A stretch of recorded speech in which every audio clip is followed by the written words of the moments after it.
Gusto en saludarles, hermanos y amigos. Habla su hermano en Cristo, pastor y maestro de enseñanzas bíblicas, César Muñoz. Hoy el tema que vamos a tratar del tema general escatología es el tiempo entre la muerte y la resurrección.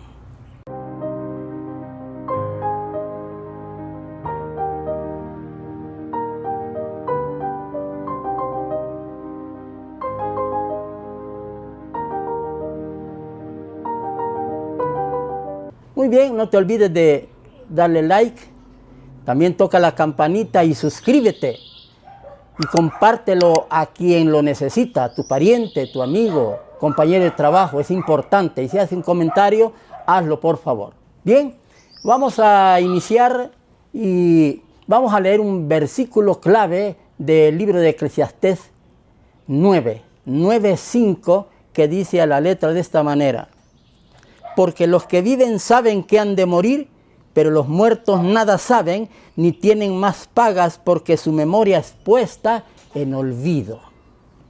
Si vemos en el versículo, habla de la muerte. Los muertos nada saben, es decir, cesan sus funciones. Número uno, primeramente debemos saber qué sucede al cuerpo físico durante ese espacio de tiempo entre la muerte y la resurrección. En el instante en que muere, desde el instante en que muere, comienza el proceso de destrucción y descomposición del cuerpo. Veamos un caso de las Escrituras. En el libro de San Juan 11, vamos al libro de San Juan 11 para que tengamos una idea más clara. Dice la Escritura en el caso de Lázaro, en el verso, desde el capítulo 11, desde el verso 1 hasta el verso 44, nos habla acerca de un hombre llamado Lázaro. Lázaro estaba enfermo, tenía dos hermanas, una María y Marta. Y Jesús, estando predicando al otro lado del Jordán, según se cree en la parte de Perea, se enteró de que estaba enfermo su amigo Lázaro, que vivía allá en Betania, al sureste o al noreste, mejor dicho, del Mar Muerto. Y estaba enfermo y le dijeron: ven Jesús, para que veas a tu amigo. Y él dijo: sí, voy a ir. Pero se esperó 2 días. 2 días esperó, porque él quería hacer algo. Él sabía que en esos 2 días iba a morir Lázaro, y se muere. La Biblia nos narra que murió precisamente Lázaro, y en el verso 28 ya está hablando, en capítulo 11 del libro de San Juan, verso 28, que ya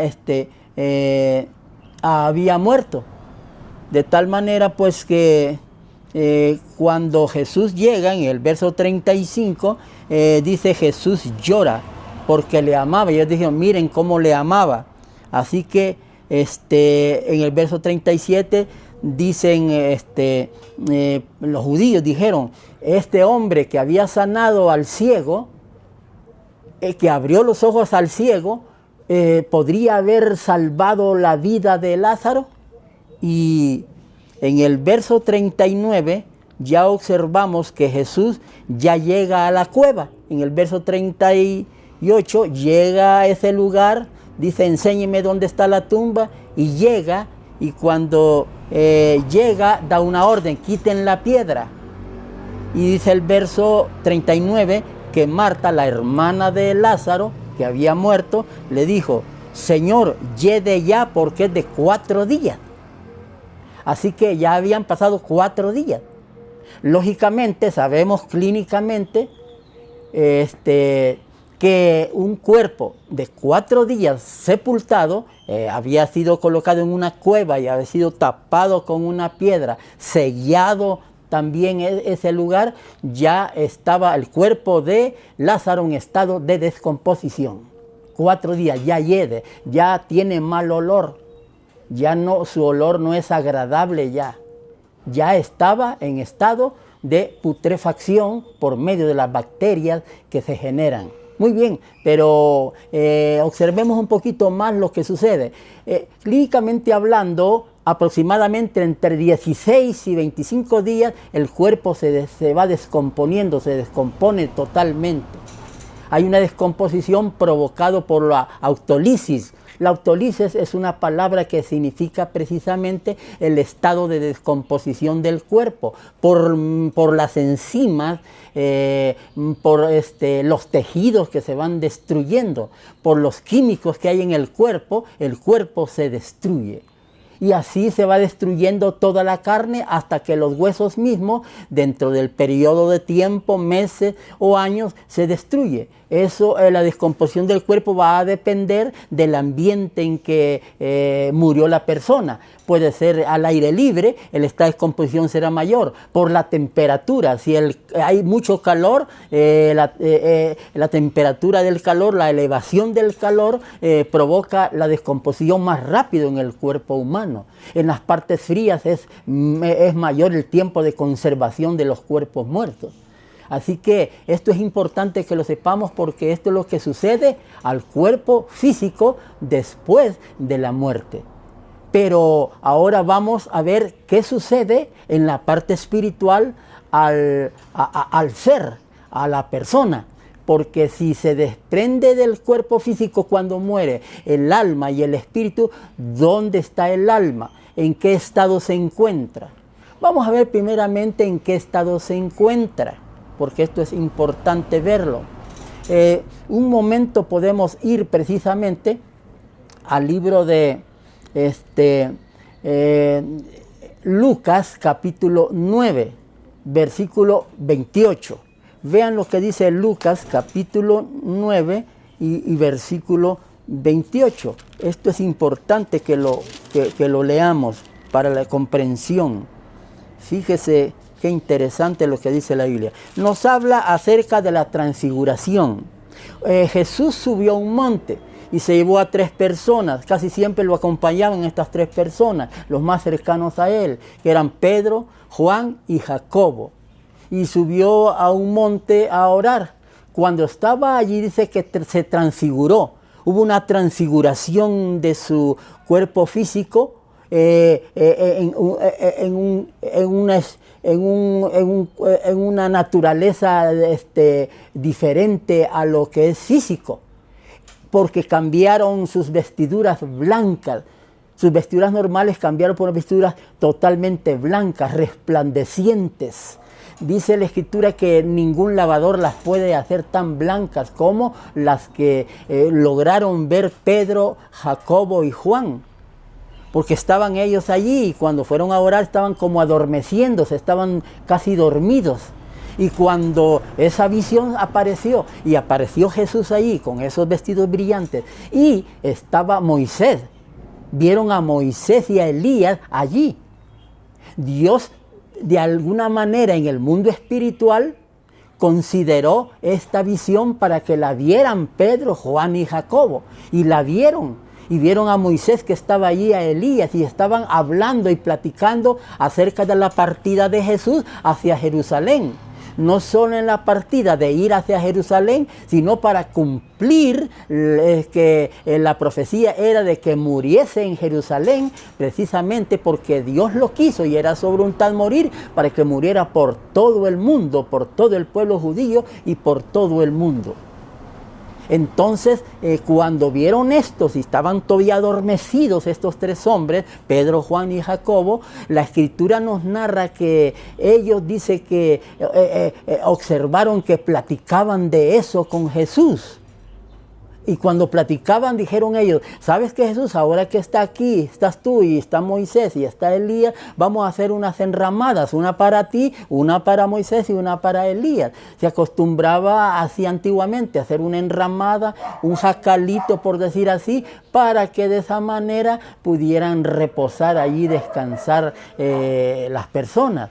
Pero eso lo dijo Pedro porque no sabía ni lo que estaba diciendo. Estaban como adormecidos y se acaba la visión. ¿Qué aprendemos de allí? Cuando digo yo en la primera parte de lo que es lo espiritual del alma, el alma en qué estado se encuentra cuando desde que muere hasta que viene la resurrección. ¿En qué estado se encuentra? Se encuentra precisamente en un estado de conciencia espiritual, es decir, están conscientes. Las almas, después que mueren, están conscientes. No solo los que adoran y aman a Dios y son salvos, sino aún los perdidos. En los que son salvos están conscientes. Vean Moisés y Elías, gente de Dios, hombres de Dios. Estaban conscientes, su espíritu, su parte espiritual, había una conciencia, de manera que platicaban con Jesús. Hay conciencia espiritual entonces. Entendemos que hay conciencia espiritual en el más allá. En los que no conocen a Dios, hay conciencia espiritual si se mueren. Porque si alguien se muere en el pecado sin reconocer a Jesús como su Salvador, está perdido. Porque en el Hijo de Dios es que se tiene la vida. Tú, si no tienes al Hijo de Dios, si no has recibido en tu corazón, si no crees en Él de todo corazón, no vives la vida de Dios, no practicas el Evangelio de Dios, la palabra de Dios, las leyes de Dios, los mandamientos de Dios, no estás en la gracia de Dios, no eres salvo. No puedes serlo, porque fuera de Jesús no hay quien salve. La Escritura dice en el 4:12 del libro de los Hechos de los Apóstoles: y en ninguno otro hay salvación, porque no hay otro nombre debajo del cielo en que los hombres puedan ser salvos. No hay ningún otro. Las religiones falsas que hay, y aún las religiones que tienen un líder, como el caso de los budistas, como el caso de los mahomas, que tienen a Mahoma como su profeta, o a Buda, no les puede salvar porque ellos murieron, pero no resucitaron. Así que ellos no pueden darte salvación. Solo Jesús, que demostró estar con vida en la tierra, tener un ministerio y la ética de Dios, y vivir y amando al mundo, haciendo señales en el mundo de entonces, allá en Jerusalén y en Samaria y en Galilea, hizo milagros y maravillas y demostró una vida de ética completa delante de Dios, y supo amar a su Dios, el Padre. Él es capaz, ganó el lugar y el puesto que la Biblia dice que es Señor de señores y Rey de reyes. Él ganó el privilegio de ser Señor de señores.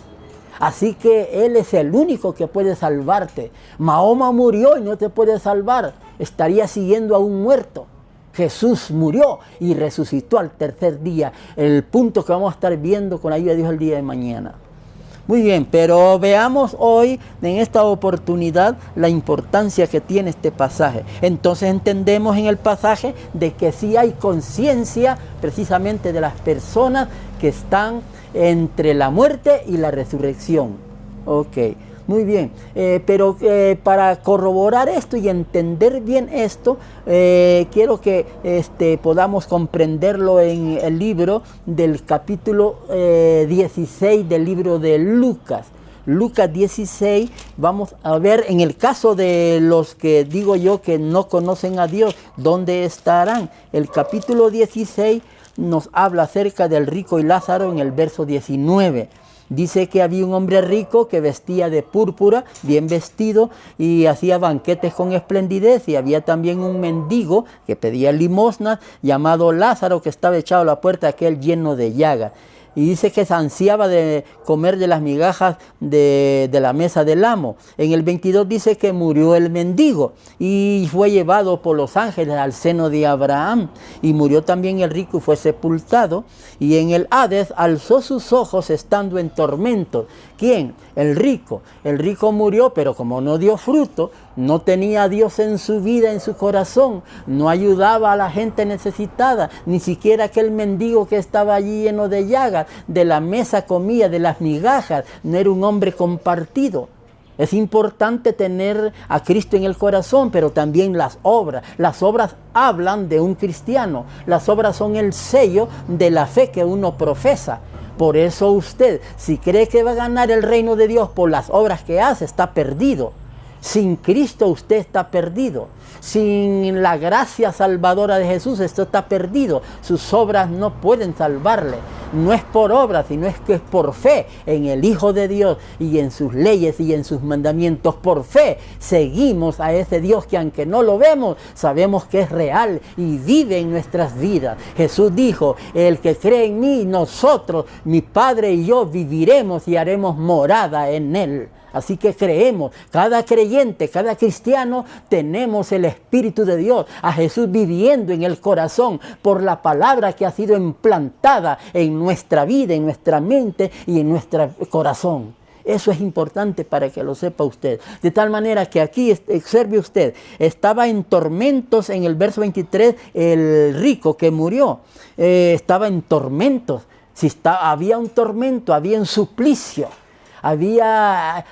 Estaba sufrimiento en ese lugar. Entonces sí, no solo hay un cielo, sino hay un infierno. No solo hay la gloria, sino también la condenación eterna. Hay dos caminos. Usted elige la vida o la muerte, Dios o Satanás.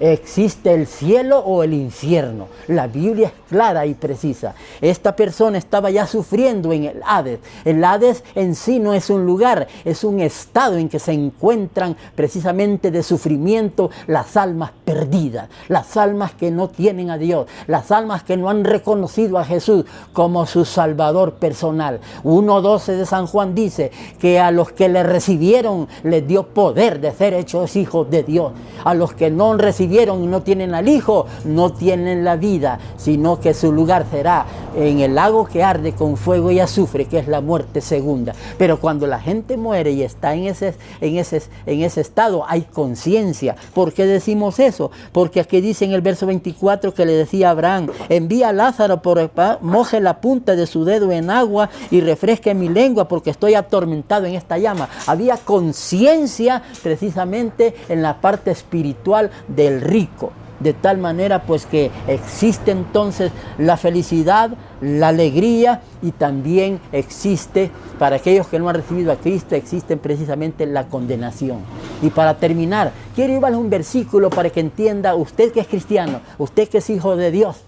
Hoy puede usted saber por las Escrituras que usted, aunque muera, usted estará en una felicidad en su vida, su alma estará en reposo. Vamos al capítulo 6, verso 9 al 11 del libro de Apocalipsis, y vea lo que dice. Quiero ir rápidamente para que vea usted estas verdades que están escritas en este libro maravilloso que es la Biblia, que espero que siempre lo lea usted, porque traerá provecho, beneficio y salvación y vida eterna a su vida. Capítulo 6, y vea lo que dice precisamente el verso 9. Cuando abrió el quinto sello, vi bajo el altar las almas de los que habían sido muertos por causa de la palabra de Dios y por el testimonio que tenían. Y clamaban a gran voz diciendo: ¿hasta cuándo, Señor santo y verdadero, no juzgas y venga nuestra sangre en los que moran en la tierra? Y se les dieron vestiduras blancas y se les dijo que descansasen todavía un poco de tiempo hasta que se completara el número de sus consiervos y sus hermanos, que también habían de ser muertos para ellos. Vemos aquí el caso de los mártires, las almas de los mártires, de la gente que muere en Cristo. Dice la Biblia que claman. Si claman es porque tienen conciencia, es decir, hay un diálogo que pueden hacerlo con Dios. Es un diálogo que pueden tener también las almas, de tal manera que las almas están conscientes, tienen conciencia espiritual. Eso quiero que comprendan. Pero no solo tienen conciencia y platican, sino que están en reposo. Vi bajo el altar las almas de los que habían sido muertos por el testimonio de Jesucristo. Entonces no solo están conscientes, sino que hay un reposo en ellas. Dice que se les dieron vestiduras blancas para vestirse, y de esa manera también dice la Escritura que se les dijo que descansasen un poco de tiempo hasta que se completara los que también habían de ser muertos como ellos. Quizás de muertes diferentes, pero que al fin mártires de la historia, gente que por Cristo Jesús muere. Hay muchos que mueren en Cristo Jesús. Aquí en estos tiempos, en Chiapas, por ejemplo, usted que me está viendo y escuchando, no sé si ya vio usted la película de Chiapas que se llama Chamula. Puede usted verla en internet. De tal manera que allí en Chiapas la gente religiosa ha matado y los políticos han matado allí a gente cristiana que porque predican la palabra de Dios. Fíjese, y se da cuenta usted, pero esa gente que predica la palabra es bienaventurada. Bienaventurados los que mueren en el Señor. Eso es importante. El 116, 115 del libro de los Salmos dice que a los ojos de Jehová es estimada la muerte de sus santos. Estimada. Así que tú, creyente, tú hermano en Cristo, no te desanimes, sigue en Cristo, sigue batallando, sigue luchando, sigue avanzando, lee las Escrituras, ama a Dios con todo tu corazón y verás la gloria de Dios al final. Que aunque mueras, en Cristo Jesús estamos vivos, porque muramos o que vivamos, del Señor somos. Eso es importante para ti. Dios te bendiga en esta oportunidad y espero que te prepares para el siguiente tema que vamos a estar dando, que es importante para tu vida. El tema que vamos a tratar es: ¿existe la resurrección? ¿Hay una esperanza bendita de resurrección? ¿Qué dice el libro sagrado? Es importante que estés listo para este próximo tema que vamos a dar pronto después de este. Así que no te olvides, por favor, de esto. Dale like, es importante, y que también le dejas la campanita ahí. Suscríbete, por favor, y compártelo a quien lo necesita. Y si haces un comentario, hazlo con toda libertad. Dios te prospere, Dios te bendiga y hasta la próxima, amigo.